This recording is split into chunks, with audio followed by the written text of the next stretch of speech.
Hello everyone and आज के इस वीडियो में तुम लोग को एक्सप्लेन करने वाला हूँ डीमन स्लेयर सीजन 3 का एपिसोड 11।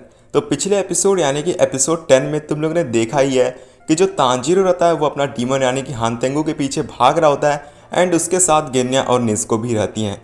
वहीं दूसरी तरफ अगर मैं बात करूँ अपनी लव आशा मित्सुरी जिसकी बैटल चल रही है ज़ोहाकोटेन के साथ, तो अब आगे क्या होता है वो मैं तुम लोग को आज की इस वीडियो में बताने वाला हूँ पूरी की पूरी स्टोरी। वीडियो में आगे बढ़ने से पहले लाइक कर सकते हो तो यार कर देना एंड चैनल को सब्सक्राइब भी जरूर करना। जो तांजीरो रहता है वो सोच रहा होता है कि अब सूरज निकलने ही वाला है एंड अगर ऐसे ही मित्सुरी लड़ते रही तो जल्दी अपना स्टैमिना भी खो देगी इस फाइट के दौरान। और जैसे कि तुम लोग को पता ही है कि सूरज के निकलने के बाद जो डीमन रहेगा वो भी वहाँ पर नहीं रहेगा और वो भागने की कोशिश करेगा एंड तांजीरो ये सारी चीज़ सोचता है एंड उसके दिमाग में बस एक ही चीज़ चल रही थी कि उसको कुछ जल्दी से करना पड़ेगा जिससे वो सारी चीज़ों को सही कर सके। गेन्या ने 2-3 पेड़ उखाड़ कर उसके ऊपर फेंक भी दिए थे एंड उसको बहुत ज़्यादा गुस्सा आ रहा था। जो तांजीरो रहता है जो हानतेंगु की दौड़ने की रफ्तार रहता है उसको देखकर बहुत ज़्यादा इंप्रेस होता है एंड उसको ऐसा लग रहा था कि ये भागते रहेगा कभी रुकेगा ही नहीं। आगे हम लोग को तांजीरो का एक बहुत ही ज़्यादा स्पेशल मूव देखने को मिलता है। तांजीरो का जो पैर रहता है वो धीरे धीरे दर्द करने लग रहा था एंड उसको सारी चीज़ें बहुत ज़्यादा अजीब लग रही थी। तभी उसको जेनित्सु की याद आती है एंड उसका मूव है यानी कि थंडर ब्रीदिंग वो उसको याद आता है। जेनित्सु उससे बोल रहा होता है कि जो पैर रहते हैं इसमें वो बहुत ज़्यादा दर्द करने लगते हैं एंड जो उसके सेंसर यानी कि जेनित्सु के उन्होंने बताया था कि थंडर ब्रीदिंग करने के लिए तुम्हें अपने पैर और मसल्स पे फोकस करना पड़ेगा and with in a second तुम्हें बहुत ही तेज़ी से स्पीड एक पकड़नी पड़ेगी। एंड ऐसा ही हम लोग को दिखाया जाता है जो तांजीरो रहता है विद इन अ सेकेंड जो डीमन यानी कि हानतेंगु रहता है उसके गले के पास पहुंच जाता है। जो तांजीरो रहता है हानतेंगु को मारने की कोशिश करता है और उसके गले को काटने की ट्राई कर रहा था। तभी जो हानतेंगु रहता है अपनी साइज़ को बड़ी कर लेता है एंड बोलता है कि हे मेरे को बुली मत करो यहाँ पर। वहाँ पर गेन्या और नेज़ुको तांजीरो की मदद करने के लिए आते हैं। तभी वहाँ पर जो डीमन रहता है काफ़ी ज़ोर से चिल्लाता है एंड अगले मोमेंट पर जो नेज़ुको रहती है वो अपना ब्लड डीमन आर्ट का यूज़ करती है तांजीरो को बचाने के लिए। और इन सारे अटैक्स के वजह से वो तीनों ही लोग ज़मीन पर गिर जाते हैं एंड जो हानतेंगु रहता है वो अच्छे से रीजनरेट नहीं कर पा रहा था एंड अपनी पावर का इस्तेमाल नहीं कर पा रहा था। इसका सिर्फ एक ही रीज़न था क्योंकि जो ज़ोहाकोटेन वहाँ पर रहता है वो उसकी पावर्स को यूज़ कर रहा था जो कि उसका दूसरा फॉर्म है, तो वो पूरी तरीके से अपनी पावर को इस्तेमाल नहीं कर पा रहा था उस टाइम। और इसीलिए तुम लोग कह सकते हो जो हानतेंगु रहता है उसको इंसानों को खाना पड़ता है जिससे वो अपनी पावर को रिकवर कर सके।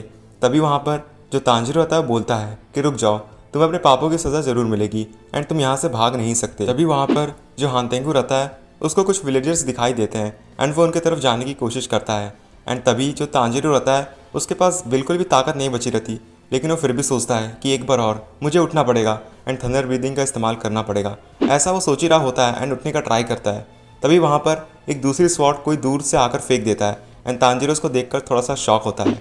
आगे हम लोग को पता चलता है कि ये स्वॉर्ड कोई और नहीं बल्कि मोइचिरो तोकितो फेंका रहता है जिसकी हालत बहुत ही ज़्यादा बेकार हो चुकी है। जो मोइचिरो रहता है बहुत ही बेकार हालत में तांजीरो की तरफ देखता है एंड चिल्लाकर बोलता है कि तांजीरो इस स्वॉर्ड का इस्तेमाल करो एंड इस डीमन को ख़त्म करो।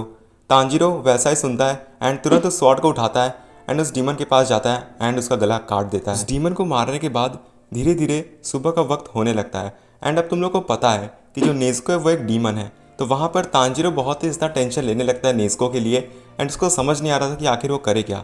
एंड तभी हम लोग को नेक्स्ट मोमेंट पर हानतेंगु की बॉडी दिखाई जाती है जिसका गला कट चुका रहता है एंड उसकी बॉडी विलेजर्स के पास जाती है एंड वो जो विलेजर्स रहते हैं उनको टेंशन नहीं थी। अब भाई उसका मुँह ही जा चुका तो वो क्या अपने शरीर से उनको खाएगा, तो ये इम्पॉसिबल था।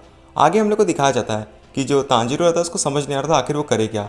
तभी वो जो रहता है उसकी बॉडी की तरफ जाता है यानी कि हानतेंगु की बॉडी की तरफ। उसको ये चीज़ रियलाइज़ होता है कि जो हानतेंगु की बॉडी है वो असल में रियल बॉडी थी ही नहीं, यानी कि जो उसका सर वहाँ पे काटा है उसकी रियल बॉडी उसी की बॉडी के अंदर छुपी हुई थी एंड उसको वहाँ पर जाकर उसको मारना पड़ेगा। तो ये चीज़ तांजीरो को थोड़ा सा लेट से रियलाइज़ होती है एंड तभी वो सोचता है कि अब वो नेज़ुको को बचाए या फिर वो उस डीमन के पास जाए एंड उसको मारने चले। अब उसके पास दो रास्ते थे, या तो वो अपनी बहन को बचा ले या तो वो उस डीमन के पास चले जाए। धीरे धीरे सुबह होने वाली थी। आगे हम लोग को देखने को मिलता है जो गेन्या और मोइचिरो रहते हैं वो लोग भी कुछ खास मदद नहीं कर सकते क्योंकि उनकी हालत वैसे ही ख़राब हो चुकी है। एंड आगे हम लोग को दिखाया जाता है जो तांजीरो रहता है अपनी बहन को वहाँ छोड़ देता है एंड जाता है उस डीमन के पास उसको मारने के बाद जो तांजीरो रहता है उस डीमन के पास जाता है एंड फाइनली एक स्लाइस करता है एंड उसकी बॉडी को ख़त्म कर देता है एंड वहाँ पर अपना डीमन यानी कि हानतेंगु की रियल बॉडी मारी जाती है। एंड एक तरीके से यहाँ पर तांजीरो जीत चुका है लेकिन उसको ये सारी चीज़ें बहुत ज़्यादा बेकार लग रही थी क्योंकि जीत के कोई मतलब नहीं था उसके लिए, क्योंकि उसकी बहन नेज़ुको शायद उसके लिए अब नहीं रही। जितने भी विलेजर्स रहते हैं वो तांजीरो को बुलाने लगते हैं लेकिन तांजीरो उन लोग को इग्नोर कर रहा था क्योंकि ऑफकोर्स यार उसको लग रहा था उसकी बहन मर चुकी है। लेकिन अगले सीन में हम लोग को दिखाया जाता है कि उसके पीछे नेज़ुको रहती है जो कि तांजीरो से बोलती है गुड मॉर्निंग। एंड ये सारी चीज़ें देखकर तांजीरो बहुत ही ज़्यादा खुश हो जाता है। आगे हम लोग को फ्लैशबैक में ले जाया जाता है तमायो के पास, जो कि एक लेटर लिख रही थी तांजीरो के लिए। वहाँ पर उन्होंने बोला होता है तांजीरो को कि बहुत ज़्यादा थैंक्स मेरे को नेज़ुको का ब्लड देने के लिए और साथ ही साथ उन डीमंस का ब्लड देने के लिए जो कि डीमन मून्स थे, उससे उनको बहुत ही ज़्यादा हेल्प मिली थी। एंड एक लड़का जो कि मुजान की वजह से डीमन में कन्वर्ट हो चुका था, वो फाइनली अब एक आदमी में वापस कन्वर्ट हो चुका है, यानी कि उसने अपनी कॉन्शियसनेस को वापस से गेन कर लिया है। एंड ये सारी चीज़ें पॉसिबल हो पाई है सिर्फ नेज़ुको के ब्लड की वजह से। और उन्होंने ये भी बताया कि नेज़ुको के ब्लड के जो कॉम्पोनेंट्स हैं वो शॉर्ट पीरियड के टाइम में थोड़ा थोड़ा चेंज होते रहते हैं, जो कि बहुत ही ज़्यादा अजीब है। और वो लास्ट में ये भी बताती हैं कि जो नेज़ुको है वो हो सकता है कि आने वाले टाइम में जो सन रहेगा उसको फेस कर सकती है एंड उसको शायद कोई भी प्रॉब्लम नहीं होगी। बैक टू दी प्रेजेंट हम लोग को तांजीरो को दिखाया जाता है जो कि नेज़ुको से पूछता है क्या तुम फाइनली ठीक हो चुकी एंड एक इंसान बन चुकी हो। एंड वहाँ पर नेज़ुको कुछ बोल नहीं पा रही होती, लेकिन हाँ पहले तो कुछ नहीं बोलती थी, लेकिन यहाँ पर कुछ ट्राई कर रही थी बोलने का। लेकिन फिर तांजीरो को लगता है कि नहीं अभी चीज़ें उतनी ज़्यादा अच्छी भी नहीं हुई। वहाँ पर तांजीरो जब उसकी आंखों में देखता है तो उसको ये चीज़ रियलाइज़ होती है कि नहीं ये अभी पूरी तरीके से ह्यूमन नहीं बनी है। खैर जो भी हो, अभी तांजीरो की बात करो तो बहुत ज़्यादा खुश हो जाता है एंड नेज़ुको के गले लग जाता है। एंड जो विलेजर्स रहते हैं वो भी बहुत ज़्यादा खुश हो जाते हैं। एंड अगले सीन में हम लोग को गेन्या को दिखाया जाता है जो कि वहाँ पर फाइनली आ जाता है एंड वो भी बहुत ज़्यादा खुश होता है। खैर ये रेयर मोमेंट है जहाँ पर गेन्या हम लोग को खुश दिखाया जा रहा है, नहीं तो यार हमेशा गुस्से में ही रहता है। वहाँ से सीन शिफ्ट होता है एंड जो मित्सुरी रहती है वो उस डीमन से लड़ रही होती है, यानी कि ज़ुहाकुतेन से। लेकिन अगले ही मोमेंट पर जो ज़ुहाकुतेन रहता है वो डस्ट बन जाता है। एंड अब तुम लोग को इतना तो पता है वो डस्ट क्यों बना, क्योंकि उसकी मेन बॉडी अब मारी जा चुकी है तांजीरो के हाथों। वेल इसके बाद सीन शिफ्ट होता है एंड हम लोग को दिखाया जाता है अपने माइकल जैक्सन यानी कि मुजान को। जैसे कि तुम लोग को पता है कि मुजान एक बच्चे की बॉडी में हम लोग को दिखाया गया था एंड वो वहीं पर रहता है एंड बहुत सारी किताबें इधर उधर पड़ी रहती है। तभी अगले सीन पे वहाँ पर कुछ लोग आते हैं एंड मुजान से बोलते हैं कि तुम ये सब कॉपी वगैरह क्यों फैला कर बैठे हो। एंड वहाँ पर मुजान के जो एक्सप्रेशन रहते हैं वो बहुत ही ज़्यादा हट के रहते हैं। उसको अच्छा लगता है कि फाइनली कोई तो डीमन है जो कि सन को भी कॉन्कर कर सकता है एंड सन में भी वो जिंदा रह सकता है। ये सारी चीज़ें सुनकर वो बहुत ज़्यादा खुश हो जाता है एंड हानतेंगो को भी शाबाशी देने लगता है। अगले ही मोमेंट पर वो जो लेडी रहती वहाँ पर आई रहती है, उनका गला मुजान अपना काट देता है। अगले ही मोमेंट पर जो मुजान रहता है वो बहुत ही ज़्यादा खुश हो जाता है एंड बोलता है कि अब मेरे को स्पाइडर लिली की भी कोई भी ज़रूरत नहीं, क्योंकि अब मेरे को बस उस डीमन को खाना है एंड जैसे ही मैं ये काम कर लूँगा मुझे कोई भी ज़रूरत नहीं इस स्पाइडर लिली की, अब मैं सन में भी जा सकता हूँ एंड मुझे कोई भी दिक्कत कभी नहीं होगी। इसके बाद हम लोग को मुजान की बैक स्टोरी दिखाई जाती है। हम लोग को दिखाया जाता है कि यार मुजान जब छोटा था तो उसकी छोटी एज में डेथ होने वाली थी, यानी कि 20 की एज के आसपास। उसका जो डॉक्टर रहता है वो उसके पास रहता है, लेकिन मुजान को बहुत ज़्यादा अजीब लग रही थी ये सारी चीज़ें एंड वो अपने डॉक्टर को ही वहाँ पर मार देता है। लेकिन बाद में जैसे जैसे टाइम बीता उसको अपने बॉडी में बहुत ही ज़्यादा पावर महसूस होने लगी थी।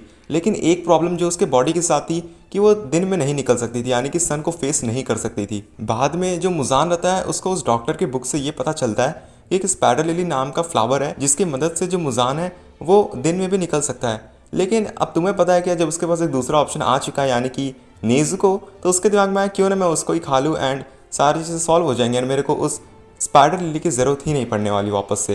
एंड उसको ज़रूरत भी क्यों पड़े यार। एंड एक बात ये भी थी कि मुजान को स्पाइडर लिली नहीं मिल रहा था एंड उसको पता नहीं था कि आखिर वो कहाँ से उसको पाए या फिर वो चीज़ उसको कहाँ मिलेगी। फिर अगले मोमेंट पर हम लोग को अपने ओजी कैरेक्टर यानी कि तांजीरो और सारे लोग दिखाए जाते हैं और वहाँ पर मित्सुरी भी आ जाती है, अपना मिस्ट आश्रा मोइचिरो तोकितो भी आ जाता है एंड मित्सुरी वहाँ पर सबके साथ गले लगती है एंड यहाँ पर हम लोग की ये जो आर्क है ख़त्म हो जाती है। तो कैसे लगी तुम लोग को वीडियो कमेंट सेक्शन में बता सकते हो। अगर ये वीडियो तुम लोग को पसंद आए तो यार वीडियो को लाइक करना एंड चैनल को सब्सक्राइब जरूर कर लेना। एंड अब क्या तुम लोग को आगे के एपिसोड चाहिए तो कमेंट में बता देना। एंड बस आज की वीडियो में इतना, चैनल को सब्सक्राइब जरूर करना यार, मेहनत लगती है बहुत ज़्यादा। And I will see you guys in my next video.